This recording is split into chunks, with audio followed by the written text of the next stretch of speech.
예, 제가 얼마 전에 이제 갑자기 이것을 발표하라고 이제 해서 야, 이게 스마트 에이징 리빙 랩 가서 무슨 이야기를 하나 한참 고민을 했습니다. 그래서 한참 고민하다 오늘 아침까지 슬라이드를 바꿨습니다.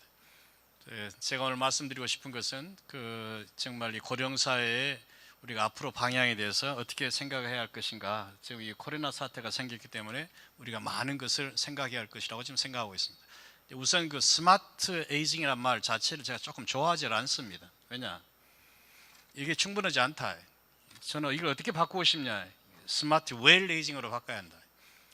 이 스마트 에이징이라는 단어가 한 10여 년 전부터 거론이 될 때부터 제가 조금 불편했습니다. 왜냐하면 여러분 알다시피 이제 스마트 에이징이라는 것은 기본적으로 이제 테크놀로지 오리엔티된 그런 터미놀로지가 되는데, 이 과학기술이라는 것이 정말로 뭐냐? 과학기술이라는 것은 이 목표가 efficiency였습니다. 효율입니다. 어떻게 하면 효율을 증가시킬까? 그래서 정말 이 편리를 추구하는 최고의 어떤 효율을 찾는 것이 과학기술의 목표였고, 스마트 테크놀로지의 목표는 마찬가지입니다. 그런데 과학기술에서는 한 번도 인간의 행복이라는 걸 가지고 직접적으로 이렇게 목적을 삼아 본 적이 없죠. 그냥 편리가 제일 큰 목적이었죠. 자, 그래서 정말 편리와 행복이라는 이 개념을 연결시키는 웰리스라는 그런 컨셉트가 들어가야 한다라고 저는 이제 보고 있고, 정말 스마트 테크놀로지라는 것이 어떤 것일까? 추구한 것은 편리, 효율, 그리고 simultaneity, 요새 동시성, 이런 것이 스마트 테크놀로지 핵심 키워드죠. 자, 그런데 이런 것은 뭐냐? 살아가는 과정에 필요한 어떤 하드웨어 중심적인 사고 방식이었다. 하드웨어. 저는 이제 이 바이올로지 하는 입장에서 약간 불만이 있었습니다. 웰 에이징이라는 어떻게 해서 웰 에이징을 해야겠느냐? 웰 에이징이라는 것은 live long and live well together죠. 그런데 이것은 가장 중요한 터미놀로지가 소프트웨어적인 컨셉트다. 웰리스 해피니스에는 이 소프트웨어적인 이 프로그램이 들어가야 한다. 자, 웰 에이징이라는 것은 우리가 먹고 살고 움직이고 어울리고 하는 모든 것이 여기에 이제 들어있는 것이죠. 그래서 저는 이제 스마트 웰 에이징 이런 말로 좀 바꿨으면 좋겠다 하는 말씀을 드리고 싶고, 리빙 랩이라는 컨셉트도 제가 잘 이해를 못하고 있었습니다. 왜냐? 제가 원하는 것은 빌리지죠. 사람이 살든 어떻게 사느냐. 그래서 빌리지라는 것은 뭐냐? 이 하드웨어고 사람들이 같이 사는 그런 하드웨어고, 바로 소프트웨어 프로그램을 가지고 이제 같이 사는 것이죠. 자, 그런데 여러분 이코 세팅, 우리한테 생태적으로 주어진 것은 내추럴이든지 또 아티피셜인 세팅이 우리한테 주어지는 것이죠. 근데 거기에는 우리가 마음대로 스마트 테크놀로지를 집어넣을 수가 있습니다. 그러나 컬처라는 컨셉트, 이 트래디션이라든지 이런 헤빗이라든지 또는 에듀케이션, 이 모든 것은 정말 우리가 어떤 웰리스와 관련 이런 터미놀로지는 우리가 새롭게 여기에 집어넣어야 한다고 보고 있습니다. 자, 그래서 스마트 웰 에이징 컴포넌트는 이 스마트 테크놀로지 플러스 웰 에이징이 들어가야 한다. 그냥 에이징이 아니다. 다른 것이다. 그래서 거기에 리빙 랩이라는 것을 빌리지라는 컨셉트에서 우리 한번 이해를 하자. 자, 그러기 전에 이제 우선 코로나 사태라는 것을 여러분도 잘 아시지만은 제가 바라보는 관점에서 어떤 문제점이 있는가를 말씀드리고 싶습니다. 여러분 알다시피 이제 코로나가 이게 딱 진행이 되면서 충격이 뭐냐? 전 세계에 예를 들면 최첨단 국가인, 최선진 국가인 G7 국가가 다 박살이 났어요. 미국, 영국, 프랑스, 스페인, 이탈리, 할 것 없이 이제 그런 나라들이 이제 박살이 납니다. 그런데 더 중요한 사실은 뭐냐? 치사율이 서양은 거의 10% 가까운데 동양은 5% 미만입니다. 한국, 일본, 중국 다 그렇습니다. 5% 이하입니다. 자, 왜 이런 큰 치사율에 있어서 저런 차이가 나느냐? 자, 두 번째, 이게 처음에 스페인에서 이것을 발표했을 때 우리가 깜짝 놀랐습니다. 자, 병에 걸린 사람들은 이 젊은 40대, 50대가 제일 많은데 죽은 사람들은 전부 다 70대, 80대다. 26% 무슨 42% 이런 발표가 나오는 것입니다. 자, 이것은 무슨 뜻이냐? 젊은 세대 평균 치사율은 0.2%인데 70대, 80대 넘어가면 치사율이 20%가 된다. 이 이야기는 무슨 이야기냐? 치사율이 100배라는 이야기입니다. 치사율이 100배인 질환은 인류 역사에 있어 본 적이 없습니다. 고령 세대가 젊은 사람에 비해서 되게 많이 면역이 약하고 어쩌고 한다. 되게 2배, 3배 이런 정도 죽었는데, 이 질환에서는 젊은 세대에 비해서 고령 세대의 치사율이 100배다.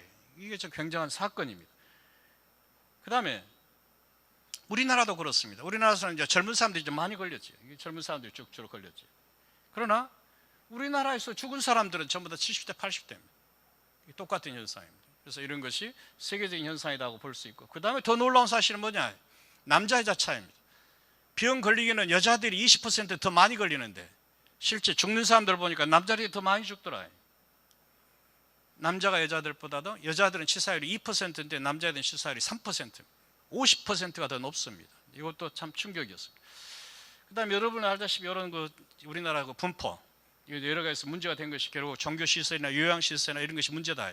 자, 이게 왜 문제냐? 집단시설이죠. 이런 집단시설이 사실은 노인 복지를 추구하는 그런 과정에서 양로이나 요양원이라는 것이 하나의 큰 방향으로 가고 있는데 여기에 큰 문제점이 제기된다는 것을 볼 수가 있습니다. 그 다음에 이제 가장 중요한 것은 뭐냐? 치사율 높다. 근데 죽은 사람들이 어떻게 죽었느냐? 보니까 죽은 사람들이 전부 심혈관 질환이 있고 호흡기 질환이 있고 당뇨병이 있고 고혈압이 있고 사람들이 96%다. 기저질환 있는 사람이 96%다. 기저질환이 없는 사람은 초고령 100살이 넘었어도 죽지 않았더라.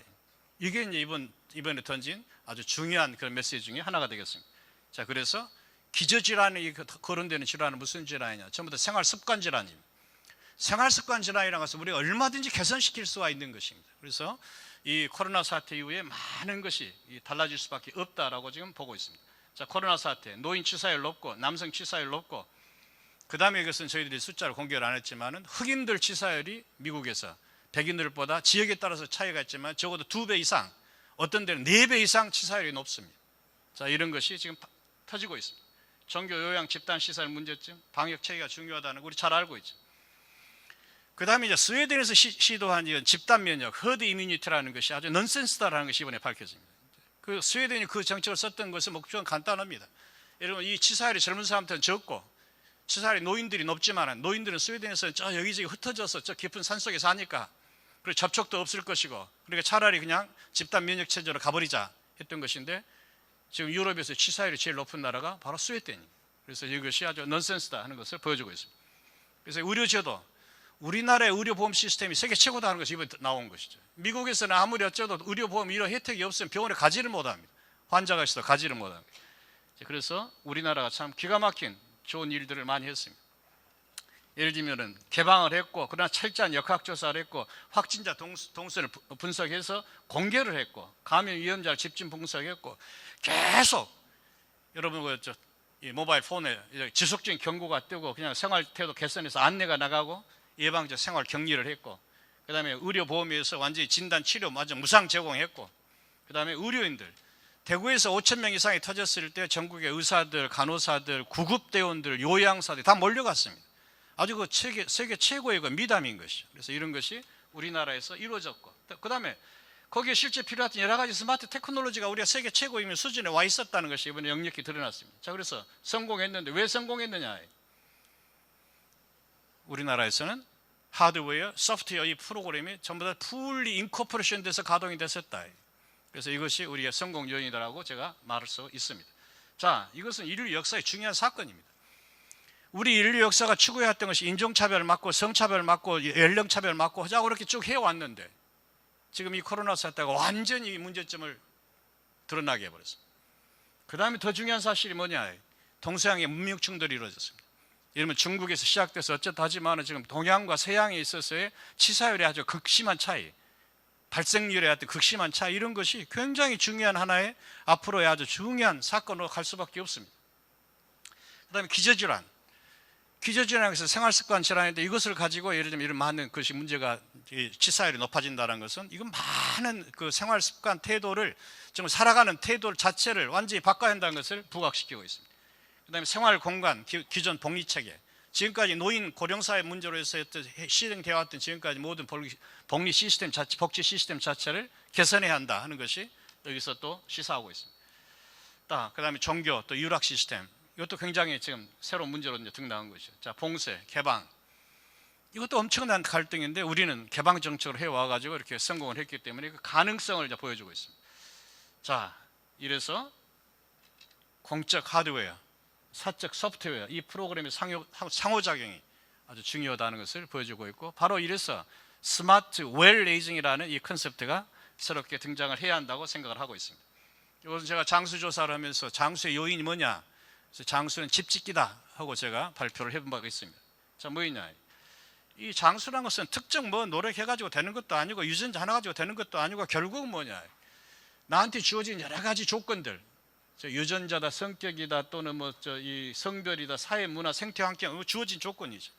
그다음에 나의 개인적인 노력, 그리고 예를 들면 사회적인 안정 시스템이라든지 의료 체계라든지 이런 것들, 이 모든 것이 같이 가야 한다.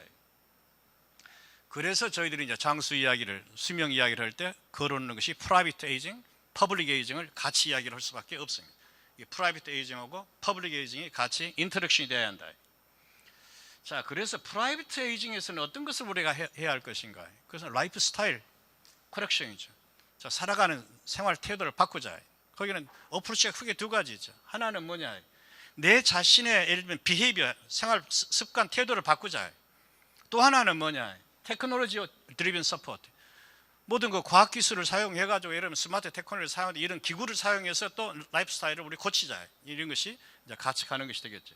그다음에 또 한 가지는 이것은 이제 좀 더 그 사이언티픽한 그 컨셉트가 되겠으면 라이프 프로세스, 생명 과정 자체를 우리 인터벤션 해버리자. 그래서 인터벤션 하든지 또는 리스토레이션 하든지, 이것은 이제 생물학적, 의학적인 것으로 해서 노화 현상을 근본적으로 바꿔버리자는 것이 이런 방법이 되겠습니다. 자, 퍼블릭 에이징이라는 것은 뭐냐? 결국 환경 개선이죠. 자, environmental adjustment, 뭘 해야 할 것인가? 자, 기후라든지 뭐 이런 여러 가지 자연적으로 주어진 여러 가지 세팅, 그것은 우리한테 주어진 조건이죠. 그런데 이것을 인위적으로 기계적으로 고쳐버릴 수가 있다. 테크놀로지 드리븐 서포트를 할 수가 있다. 20세기가 들어가지고 인류가 평균 수명이 30세가 증가됐습니다.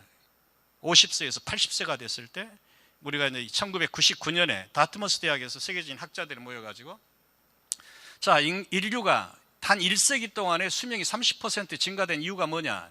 그래가지고 아주 격심한 그런 논쟁이 있었습니다. 그때 내놓은 결론이 뭐였던가? 제일 첫 번째, 상하수도였다. 깨끗한 물을 먹고 우리가 하수를 처리할 수 있었다. 두 번째, 전기의 발명이다. 전기가 등장해서 냉난 반응이 해결되었고, 그 다음에 가장 중요한 것이 냉장고가 만들어져서 신선한 음식을 먹을 수가 있었다. 세 번째가 의료다. 왜냐하면 의료가 세 번째로 갔던 것은 앞에 두 건이 워낙 전체 주민을 상대로 했기 때문에 그 규모에서도 이제 크게 우리가 생각했었던 것이죠. 그래서 그런 것은 뭐냐? 그런 것은 테크놀로지 드리븐 인바이러먼털 어저스트먼트가 돼버리는 것이죠.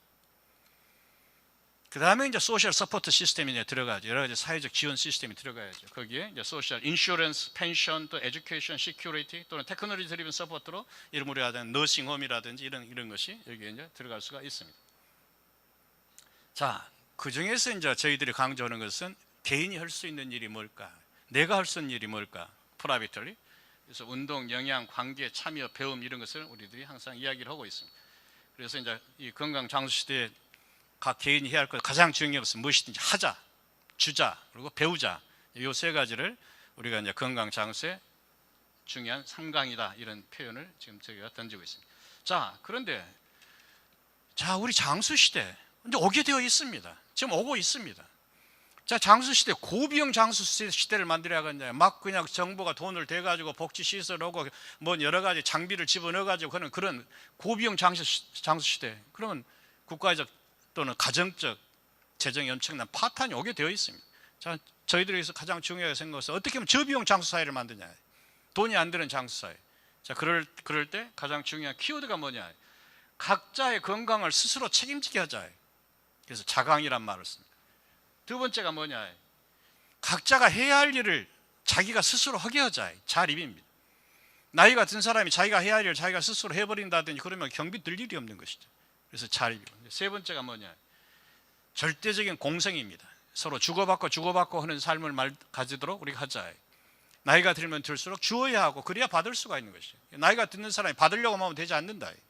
주고받고 할 수 있는 그런 공생의 그런 사회적 조건을 이걸 할 때 우리가 어떻게 해야겠냐 하는 것이 상당히 저희들한테는 이제 큰 숙제입니다. 자, 그래서 제가 이제 구곡순담, 구례곡성 순창 담양을 묶어가지고 하나의 장수 지역이다, 장수 벨트다 선포한 것이 벌써 20년입니다. 20년 전에 구곡순담을 선포를 해가지고 거기 하나의 장수 모델 프로그램을 많이 했는데 그걸 잠깐 여러분 때 소개해드릴까 합니다. 이게 20년 전에 발표한 우리나라 장수 지도입니다. 이 장수 지도에서 그때 요 지역이 아주 장수 지역, 이 지리산 쪽으로 해서 지리산 서쪽 남쪽 그 중에 이제 제일 대표적인 것이 구례, 곡성, 순창, 담양으로 했고, 이 네 군수님들한테 당신들이 묵굿이요. 그럼 여러 가지 그림을 그리겠어. 그래가지고 구곡순담 장수벨트 행정협의회가 만들어졌고, 모든 백세인 조사가 그 일을 중심으로 시작이 됩니다.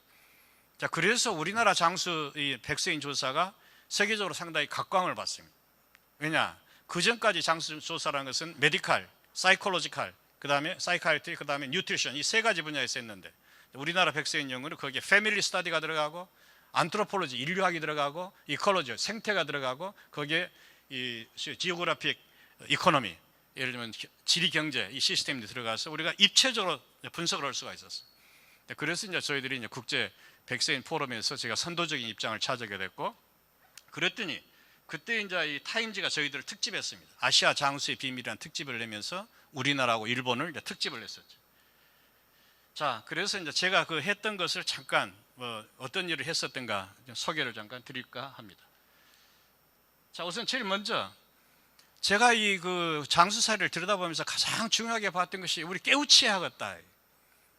지금 이 고령사에 나이가 들어간다는 것이 어떤 것인가라고 다시 한번 각광을 시키자, 부각을 시키자. 그래서 장수과학 최고 지도과정 제3기 인생대학 정년퇴직을 준비하는 사람들 미니메드 스쿨, 이것은 그냥 우리가 병원에서 이런 당뇨병 교실, 유방암 교실 이런 거 있어요. 정말 이것은 묵자. 그래서 하나의 코스를 만들어서 10개 이상 강좌를 가지고 코스를 가서 하는 거. 그 다음에 또 이 지역사회 노인 지도자 교육 이런 것을 하려고 노력을 했습니다. 그 다음에 이제 지역사회는 저희들은 포커스를 구곡순담으로 했습니다. 그래서 구곡순담 장수벨트 행정협의회를 만들게 했고, 거기에 대표적으로 순창 건강장수연구소를 국가가 만들게 했고, 그래서 많은 프로그램을 이제 저희들이 했습니다. 순창 건강장수연구소는 지금 여러 가지 프로그램들이 이제 진행이 되고 있습니다. 지금도 계속 진행이 되고 있습니다. 거기에 제3기 인생대학, 미니메드스쿨, 골드쿡, 우리 춤체조, 백세인 연구 이 모든 것이 순창 건강장수연구소 이름으로 진행이 됩니다. 이 엄청난 시설이 저 산속에 이렇게 만들어져 있습니다. 이제 거기에 저희들이 이제 염원을 담은 것이 사실은 이 탑입니다. 제가 염원을 담은 저런 상징물도 만들어 놓고, 그래서 저것을 우리나라 초고령 사회를 대비한 아주 중요한 지역사회 연구소다 하고 이제 발표를 해놨습니다. 그 다음에 이제 장수문화 포럼에 장수문화에 관련된 많은 프로그램을 런닝을 시켰습니다. 근데 실제 예를 들면 이건 그 장수사회에서 정말 사람들한테 어떤 것이 필요할까? 그래서 저희들이 여러 가지 시작했는데 그 중에서 하나가 운동 프로그램, 또는 이제 나이든 남자 노인들이 부엌 들어가게 하자. 그래서 골드쿡, 백살잔치, 회원내, 건강장수부부 전국대회, 장수문화 포럼. 그 다음에 제가 광주 와가지고 작년부터 시작한 것이 광주 국립과학관. 국립과학관이 대상자가 누구냐? 저기는 초등학생이더라. 그래서 내가 관장님하고 이야기를 해서 왜 국립과학관이 나이 든 사람들, 고령인들한테 과학을 가르치는 그런 기회를 가르치면 안 되냐? 그래서 그 프로그램을 시작했어요. 그래서 5060 과학나들이 또 사진을 보여드리겠습니다. 그런 프로그램이 시작됐고, 또 작년에 동구청엔 주로 이제 노인주가 많죠. 그래서 동구청 합의를 해가지고 저희들이 100세 교실을 만들어서 동사무소마다 찾아갔습니다. 그래서 이 지역에 있는 주민들을 모아가지고 교육을 시작을 했습니다. 자, 우리 그 점에 이제 제일 사람들이 관심 큰 것이 대한민국 식당이 장수 식당이냐. 자, 장수라는 것을 이야기할 때 이런 먹거리를 사람들이 제일 큰 관심이 있죠. 자, 먹는 거. 그래서 되게 여러분 알다시피 지중해 식단, 그린랜드 식단, 그 다음에 오키나와 식단 이런 것이 세계적인 장수 식단을 떴는데, 한국의 백세인들은 정말 뭐 먹고 장수했느냐. 그래서 이제 우리나라 식단을 조사를 했고, 그래서 아주 저희들이 큰 소리를 치게 됐습니다. 자, 우리나라 식단, 장수 식단이다. 전부 스토리를 만들어냈습니다. 자, 우리나라 식단에서 채소 주로 먹었다는 거, 또 채소도 신선하게 안 먹고 데쳐서 먹었다는 거, 그 다음에 육류 안 먹고 식물을 주로 먹었다는 거, 거기에 많은 문제점을 발효가지고 해결했다는 거, 그 다음에 장수인들이 적절하게 먹는다는 것을 이렇게 발표를 하면서 우리가 큰 소리를 딱 쳤습니다. 국제사회에 우리나라 전통 식단은 장수식품이다 하고 저 오피셜리 우리들이 선언을 하게 된 계기가 됩니다. 그래서 우리나라 식단이라는 것이 또 새롭게 뜨는 그런 계기가 되죠. 자, 무엇을 어떻게 해야 하느냐.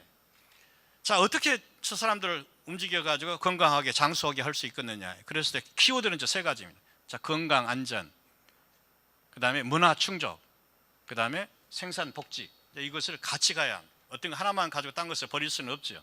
그래서 이런 것을 가지고 많은 이제 프로그램을 했는데 몇 가지 사례만 보겠습니다. 이 골드쿡 과정입니다.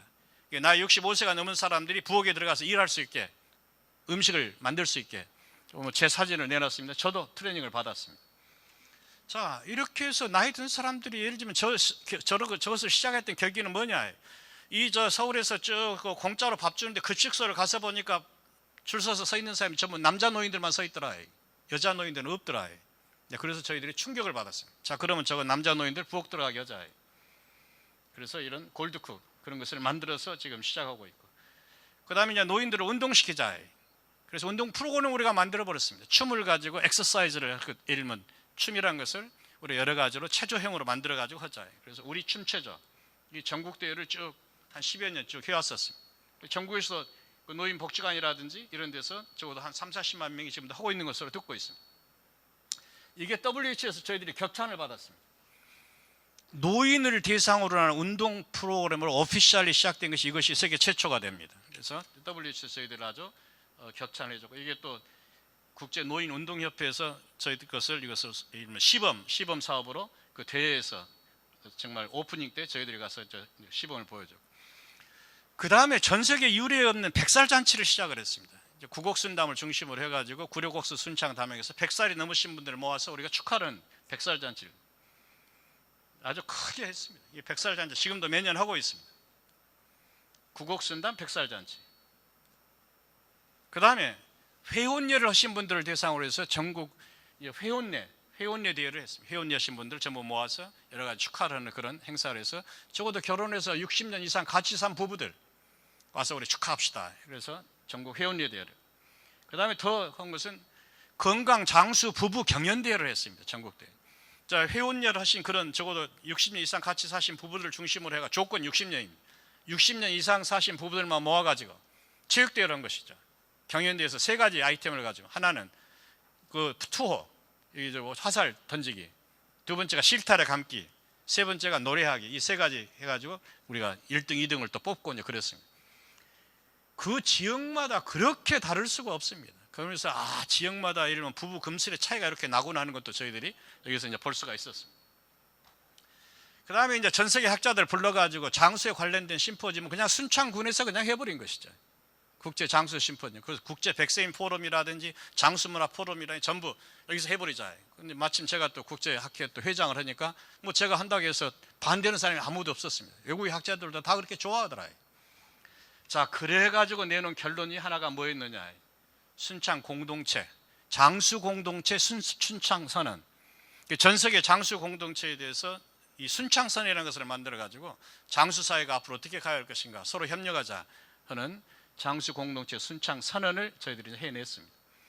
자, 이것은 이제 광주과학관에서 하는 5060 나들이입니다. 5060 과학 나들이. 노인 복지관들 중심으로 초빙해가지고 이렇게 하다 보니까 처음에는 제가 깜짝 한 50대, 60대가 메인 타겟으로 생각해서 리크루트를 했는데 들어오신 분들이 전부 70대, 80대가 오시는 거예요. 70대, 80대 오신 분들이 이 과학 프로그램에 생전 처음 본 거예요. 이 과학관에서 여러 가지 하는 것도 보지만 이런 간단한 이런 게임 같은 거, 예를 들면 수학 게임 같은 거, 그것을 놀이로 하는 거. 예를 들면 초등학교 학생 되는 게임들을 하면서 그렇게 신기해 하시더라. 그분들이 한 번도 노출돼 본 적이 없습니다. 그래서 이것이 가능하다 하는 것을 저희들이 알고 있고, 그 다음에 이제 동사무소마다 찾으면서 제가 백세 교실을 만들었습니다. 그래서 어르신들한테 우리가 장수 사회에서 어떻게 살아야 할 것인가 하는 그런 것을 쭉 했었습니다. 자, 그러면서 이제 백세인 연구를 우리 여기 박광성 교수, 우리 전남대학 노화과학에서 박광성 교수한테 이제 저희들이 이제 제가 푸시를 했습니다. 자, 백세인 연구 다시 한번 하자. 제가 20년 전에 했던 것도 지금 어떻게 변화했는가 보자. 그래서 이제 재작년에 구곡순담이라도 하자. 그래서 구곡순담의 백세인들을 가지고 대상으로 해가지고 20년 전하고 비교를 해서 보니까 놀라운 결과를 얻게 됩니다. 자, 20년 전에는 그냥 넘어서 보도록 하겠습니다. 20년 전에는 혼자 사는 백세인이 10%인데 이게 30%로 늘었더라. 20년 전에는 큰 며느리가 모시는 이 백세 어르신이 70%가 넘었는데 이게 30% 줄어들더라. 20년 전에는 요양원에 있던 사람이 2%밖에 안 됐는데 요양원에 계시는 분이 지금 이제 20%로 늘어났더라. 노인을 모시는 시스템이 완전히 아주 개벽이 일어났습니다. 그래서 이렇게 달라졌구나. 자, 이건 문제다. 자, 노인의 문제를, 노인이라는 이 사람들이 사는 공간 자체를 예를 들면 집에서 살다가 돌아가시는 것이 아니라 완전 시설 위주로 바뀌고 복지 그런 프로그램 위주로 바뀌고, 그래서 이렇게 되면은 우리가 지금 생각했던 거 너무 달라지지 않았느냐, 이제 그런 아주 것을 지금 생각하고 있습니다. 자, 그래서 뭐 시간이 없으니까 같이 요약을 해서 보면 이 코로나 사태 이후로서 우리가 많은 것을 바꿔야 하는데, 자, 어떻습니까? 우리 정말 초고령 사회에서 의존이 아니라 노인들을 독립시켜야겠다. 독립시켜야겠다. 그래서 예를 복지 프로그램이 수혜 복지가 아니라 정말 참여 복지로 가야겠다. 이제 그것이 저희들이 지금 생각하고 있는 것이고, 장수는 이론이 아니라 실천입니다. 여러 가지 컬러풀한 이론 무슨 소용이 있습니까? 하나라도 실천시켜야 합니다. 하나씩 점진적으로 실천시켜야 합니다. 그것이 우리가 해야 할 일입니다. 자, 그 다음에 이 편리나 효율을 추구했던 이런 그 우선적인 이런 것에서 조금 더 우리가 삶의 질과 행복 우선이라는 개념으로 바꿔야겠고, 거기에 우리가 너무 기계 디펜던트한 기계 중심적인 사고에서 이 사람 중심적인 사고로 우리가 개선해 가야겠다. 그리고 개인과 지역사회가 더불어 가야겠다 하는 것을 제가 한번 정리를 해봤습니다. 자, 스마트 웰 에이징 리빙 랩이라는 것은 뭐냐? 스마트 테크놀로지, 그 목적이 클리어해야 합니다. 스마트 테크놀로지, 웰 에이징해야 한다. 컨비니언스, 그것이 목적이 뭐야 하냐? 그것은 웰리스다. 웰리스에 대한 컨비니언스다. 프라이빗 에이징, 그것은 퍼블릭 에이징으로 같이 가야 한다. 이런 것이 제가 한번 정리해 본 생각이고, 끝으로 내가 결론 짓고 싶은 것이 바로 이것입니다. 장수가 지금까지는 정말 오래 살고 싶은 인간의 염원이었습니다. 이것이 보석이었습니다. 그런데 이것이 점점 시설에 갖춰지고 그렇게 해서 살게 되면 어떻게 되겠습니까? 이제 보석이 아니라 이제 화석이 되어버리는 것이죠. 그래서 우리 장수 사회가 정말 보석으로 남아있을 수 있는 그런 세상을 우리가 유지를 해야 한다. 그것이 제가 여러분께 말씀드리고 싶은 그런 내용이 되겠습니다. 여러분 경청해 주셔서 감사합니다.